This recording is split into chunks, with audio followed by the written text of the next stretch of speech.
Ladies and gentlemen, the Honorable Maria Lourdes P.A. Sereno, Chief Justice of the Supreme Court of the Republic of the Philippines.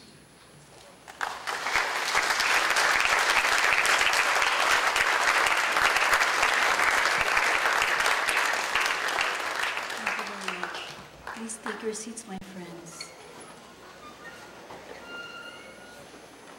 It usually is the tradition that I honor first my fellow dignitaries in the podium, but for now I have to make an exception because there is a very highly esteemed parent of one of your graduates, and I must greet him first, Senate President Franklin Trilon,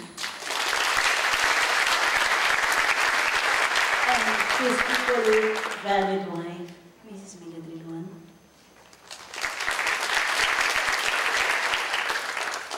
Chairman Emeritus Dr. Lourdes Montinola, Incumbent Chairman of the Board of Trustees, Mr. Aurelio Montinola, President of the Far Eastern University, who has morphed from color to color, from blue to green now to tamarack yellow, Dr. Michael Alva, Dean Melencio Santa Maria, also of the blue, now the tamarack gold,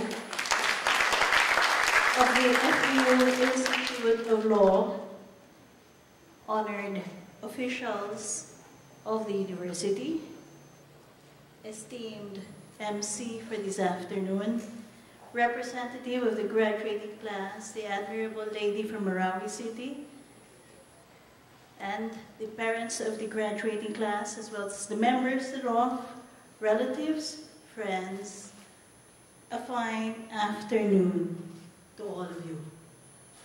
I understand the proud history that is represented on this occasion. The juxtaposition of peoples, minds, and opportunities that have allowed FEU to lay its claim to fame and hallowed history.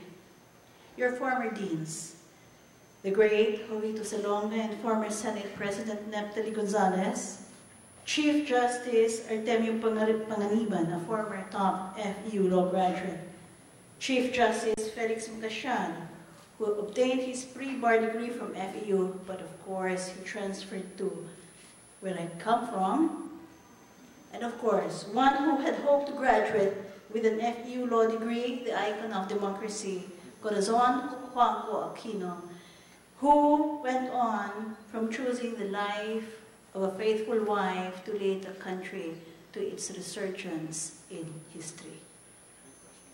Just invoking their names beckon a former time of glory, a time to be remembered, a time that is waiting to be restored.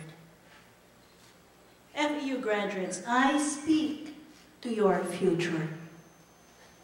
I do not mind the fact that many of you have been largely forced to hang on to your law education by the very skin of your teeth, burdened as you have been with the difficulty of keeping a day job and studying law after work hours. But I do mind the fact that in the years of struggle that led you to this momentous occasion, did you at any time believe in your mind that if only you had not had the burden of having had to work for a living while studying law, that you could, or you would have, an even greater future than what you think you have? Did you at any time look at your counterparts in Diliman and Rockwell with envy? Those who had the opportunity to devote all their waking hours to studying law and getting to the same point that you are about to step into, that of being a law graduate, while You simply had to work and study at the same time. Did you think for a moment that life was unfair, that it does not deal an even hand, that the gods favor some, but put onerous burdens on others? I am here, I think, not to talk about my glory days in UP Law, how I was able to top my class, or how intellectually engaging it was to spend so much time in the library, making digests of cases and preparing for recitations conducted by our famous terror teachers. I think you would have little sympathy for that kind of conversation. In your hearts, you are just so relieved that this day has arrived, affirmed in the correctness of your decision to pursue law by the ebullient joy that your family and friends are surrounding you with right now. In your minds, you are convinced that you have just hurdled a very long and high bar that has been set, and you have come across, not stumbling, but standing on your feet, triumphant. And you did it, not in the best of circumstances, such as those that might have been enjoyed by your friends in UP Law or Ateneo Law, but through sheer grit, staying power, and the unwavering belief that you were doing something good for yourself and your family. And for this, I congratulate you. Because you see, in my mind, I see in you a distinct advantage that those who have been favored with more time while in law school do not have. And I call that advantage sheer guts and determination. What does it mean to have been forged by the crucible of difficult circumstances? What does it mean to be a person of sheer guts and determination? I see in you the potential to see way ahead into the future and dream big because you have gone through so much. You know that you can do much more than present opportunities have allowed you to accomplish. I will not hesitate to tell you that those who graduated from some other schools, simply because many of their teachers were teaching them full-time, have had the great advantage of being trained by the best. But I also tell you now that simply because they had more, better, and full-time teachers does not mean that they will always, inevitably, be the best. You can do better if you purpose it in your hearts. One needs only to look at the achievements in life of Chief Justice Pangaliban to understand what I mean. His story is that of a talented child of parents who could not afford to give him the transportation money to reach UP daily, Diliman daily, so he could study in UP. But that deprivation, if one were to call it that, was just a spur to his ambition to be good in what he was doing. So good that people would inevitably take notice. So he taught FEU Law, got noticed by very important people along the way, and the rest, as they say, is history. His is a story of sheer guts and determination, but also, and more important, of grace. He would be the first to acknowledge that in his life, it was always the kind hand of Almighty God that was leading him on to his place in history. And that is the challenge I want to pose to you today. Can you, FEU Law graduates, forget whatever limitations or comparative disadvantages that you have had, and keep in mind only one thing, that you will be the best in anything that you do. Not for yourself, but for a cause higher than yourself. I consider my presence here as part of my mission as Chief Justice. To call into action young men and women who are willing to serve selflessly for the good of our country. There is, right now, a phenomenon that is taking shape in our country. Not a flashy one, not one that will make the front pages of our newspapers, but it is there and can be seen and visibly felt as anything else. The air of change and reform. I can see it from the eyes of young people that turn moist when I tell them to never take the first step to a life of dishonesty. Of judges who seem to be able to speak freely now of the ideals they first had when they joined the ranks of public service.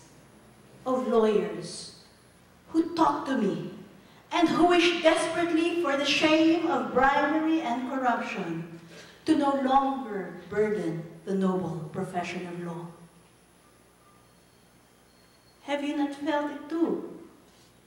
When you felt your blood boiling at the thought of so much waste of public money, so much looting, and when you feel this blood transported into a triumphant rush in the head with the smell of possible victory, of vindication for our people. Have you not been dreaming of a tomorrow when the Filipino can hold his chin up and walk into a community of different nations with pride bursting from his chest because of the dignity and honor of his race? Can you not see, in the not-too-distant future, a time when our nation will truly stand as one for what is right, for what is good, for what is noble, and what is just? In a speech I delivered before the Integrated Bar of the Philippines, the National Association of Lawyers, during the time I was being considered for the position of Chief Justice, I said these words, and may I say them again, for they are as fresh and as genuine to me as when I said them nearly 2 years ago. I present 18 years of possibilities, of being able to conduct a deep search for the best and the brightest in our land, who are to be set apart as a generation of judges who will commit themselves to lives of uprightness and excellence. I am willing, through how I have lived and how I will live, by God's grace, to be the first to be daily tested if I meet the highest standard of integrity and credibility. I am willing to be measured by the degree of sacrifice I make, by what I am willing to give up, in order that the vision of a judiciary that is truly noble, upright, independent, learned, and excellent in every way can become a reality. I urge you then, consider this day as but one momentous day out of many momentous days you will embrace in the future. While you enjoy it, look ahead, out there where the vista, where the future of our country beckons us. Consider public service. Consider a life where the reward is deep and heartfelt, though maybe not pocket deep. Do not for one moment consider yourself disadvantaged, but with whatever energy and time you have, flow deeply into the life of the mind and make up for the opportunities lost to be a better legal scholar, to be a more prepared future practitioner of the law. Develop the habit of reflexive thinking so that you can shape your own philosophy about law and society. Challenge in your thoughts the architecture of things. Ask constantly, how can things be better? How can my people be lifted up? How can we enjoy a season of grace? How can we renew the days of glory? Consider what the Far Eastern University is trying to do and appreciate it. Look at how the revival spirit is springing up. Consider their big dreams for your university and the Institute of Law. I know for one that your dean aims to bring the excellence of dedicated teachers, the normal experience of FEU Law Institute students. Support those dreams, and in your hearts, cherish even bigger dreams for your country. It was suggested to me by your very learned dean that I give you an inkling of how things are being shaken in the judicial and legal profession through the reforms I have been leading as Chief Justice. I mold this suggestion, and I appreciate the fact that he thinks there is not enough wide-scale public understanding of the fact that the very foundations of the culture of law practice and the discharge of the judicial functions are being closely examined. I thank him, because I sense in him a desire to help me as Chief Justice to communicate with the public better and give me a lift off, so to speak. I do appreciate that fellow feeling that has emanated from his generous heart. But I would not take away from you, FEU Law graduates, the glory of this hour by focusing on all the work that I have tasked myself to do. I would share, but only to the extent that it would extol the finer feelings that are already expressed in the beaming faces of you graduates. I will share with you what I see in the horizon, and with it, I bear to you a part of my soul. I see in the horizon a Supreme Court that fully empathizes with the fact that thousands of families yearly invest a significant part of their fortunes, modest as they mostly are, for the prospect of having a child minted as an abogado or abogada.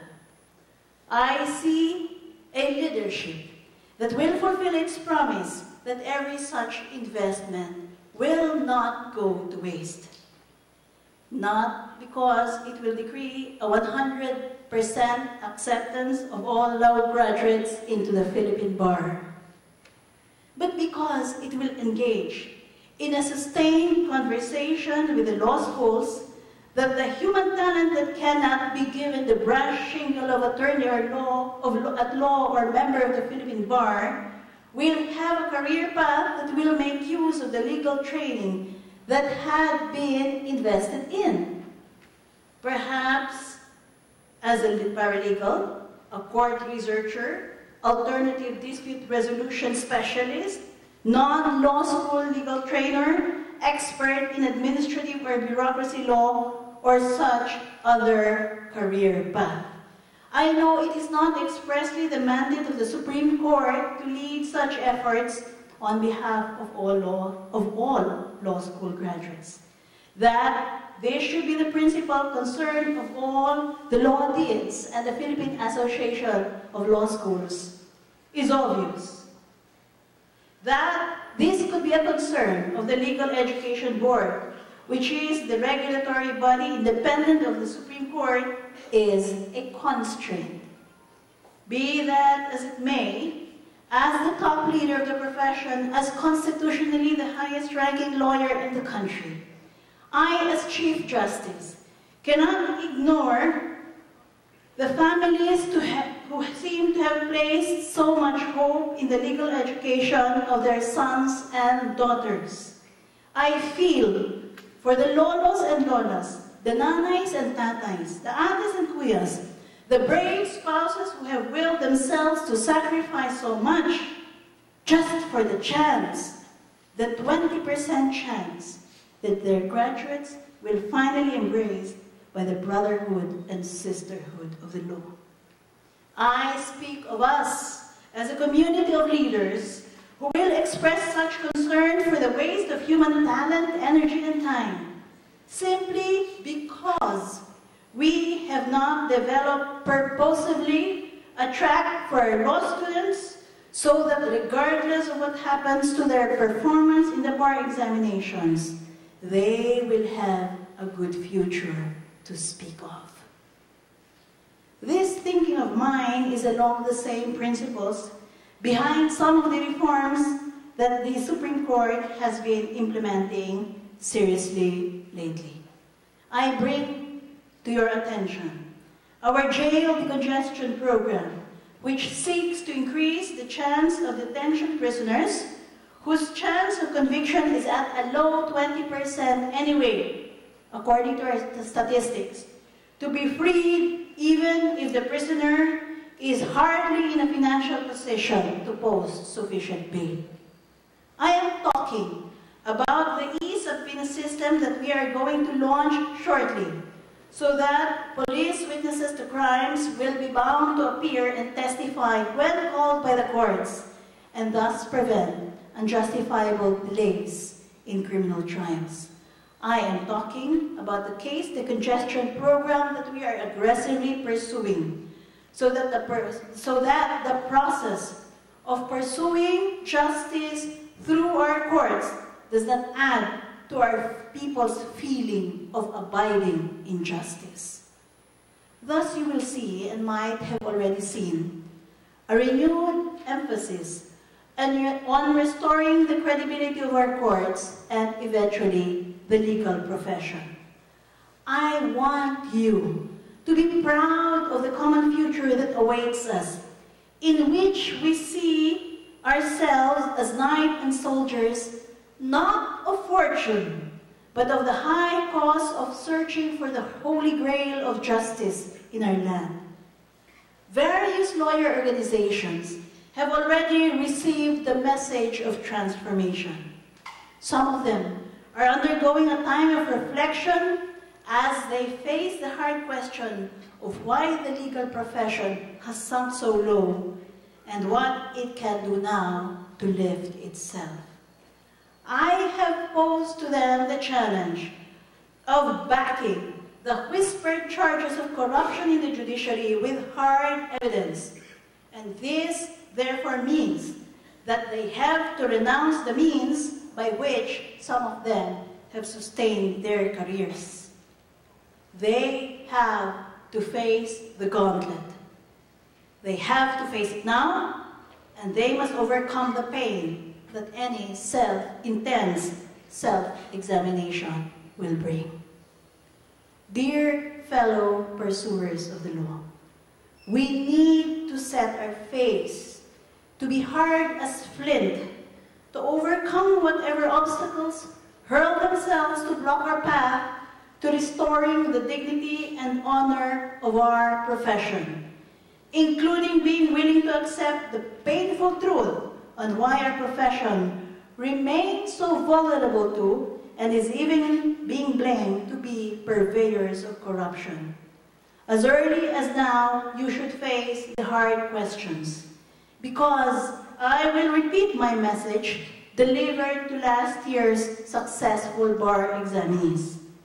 Never, never take the first step to corruption. This is now the time of redemption. Do not slide down to the mire. I had said this nearly 1 year ago. For too long a time, our profession has reaped the scorn of some of our countrymen. It has been saved only by the occasional oasis of the stories of his heroic individuals among us. These are the individuals who have been pushed by fate into the spotlight, and under such scrutiny have clearly demonstrated what nobility, courage, and integrity mean. Most of the time, the Filipino public feeds on sad, angry jokes about corruption, about corrupt and overbearing lawyers. In large part, we have been characterized as selfish, untruthful, and arrogant, as carrying ourselves about with a false sense of entitlement. This public perception must stop. And I asked the batch of new lawyers of 2013, and I will ask you again as I face you next year, to engage in a countercultural revolution to bring about the reversal of this public view of lawyers. While leadership on this matter has to come from the Supreme Court as a constitutional body with a legal and moral duty to ensure that the legal profession keep to its code of ethics. This revolution, if it is to succeed, must be infused with the energetic blood of the young and lifted by the heights of their creativity and imagination. It is no small matter if you will say in your heart, I will not be corrupt, and I will allow no one to corrupt me. My dear FEU Law graduates, I ask you to be with me, to be with us, your leaders of the law, as we give our very soul to earning the respect and restoring the trust of our people. My warmest congratulations, of course, are always reserved for the valiant men and women who make up the FEU Law Corps of Professors, as well as the mothers, fathers, spouses, siblings, children, and friends who form the backbone of these blessed 2014 graduates of the FEU Institute of Law. To all of you, mabuhay po kayo. And may God bless you in the way only He can. Salamat po.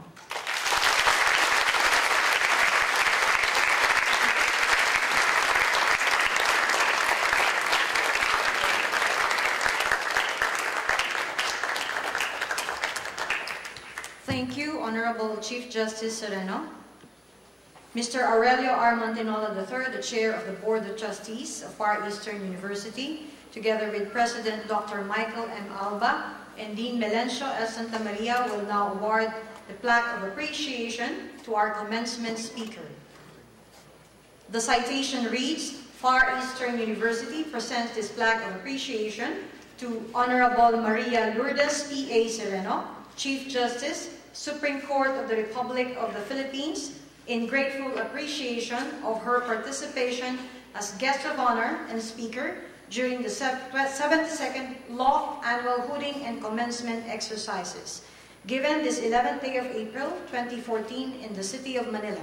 Signed, Aurelio R. Montinola III, Chair, Board of Trustees, Michael M. Alba, President.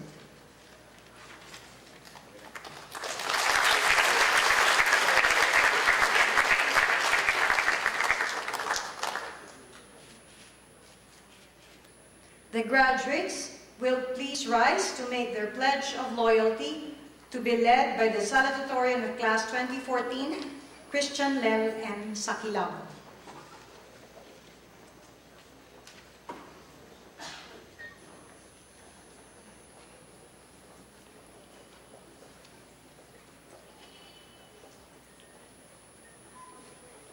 Fellow graduates, please raise your right hand and repeat after me. In grateful recognition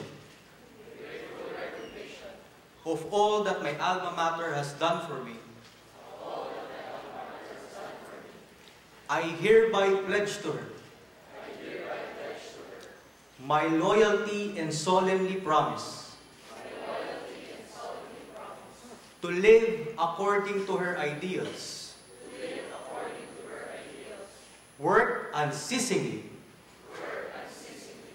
to preserve the heritage of our glorious race,